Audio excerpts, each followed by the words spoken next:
বৈশাখ। এই বৈশাখের মতোই রবি ঠাকুরের জন্ম। সোনার আশ্বিনে নয়, হিমের রাতের অঘ্রাণে নয়, ফুল রাঙানো ফাগুনে নয়, এই খর ক্ষিপ্র বৈশাখেই তার জন্ম। এই খ্যাপা বৈশাখের বৈদিক তিলক দিয়ে সাজানো তার জন্মদিনের ললাট। বৈশাখে প্রকৃতির নতুন জন্ম, আমাদেরও নতুন জন্ম এই বৈশাখে। 25শে বৈশাখে রবি ঠাকুরের জন্মদিনে দেখতে হবে ক্যালেন্ডার, জিজ্ঞেস করতে হয় না তারিখটা কবে। আগে থেকে বুকের মধ্যে স্বরে ওঠে 25শে বৈশাখ আসছে, রবি ঠাকুরের জন্মদিন। বছরে একটা দিনের জন্য তারা নতুন হয়ে যায়।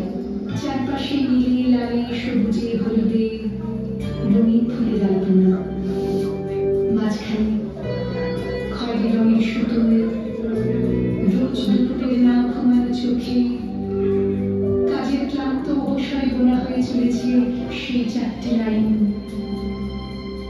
উদয়ের পথে শুনি কার বাণী, ভয় নাই ওরে ভয় নাই, নিঃশেষে প্রাণ যে করিবে দান, ক্ষয় নাই তার ক্ষয় নাই। শুধু কি সূচি কাজে না, বিদেশকে চোখের সামনে দৃষ্টান্ত করে রাখার আন্তর্জাতিকতা। রবি ঠাকুরের আমাদের সংস্কৃতিকে মাটির কাছাকাছি এগিয়ে নিয়ে যাওয়ার সংকল্পে রবি ঠাকুর, আমাদের সভ্যতাকে দানবের হাত থেকে ছিনিয়ে নেওয়ার সংগ্রামে রবি ঠাকুর।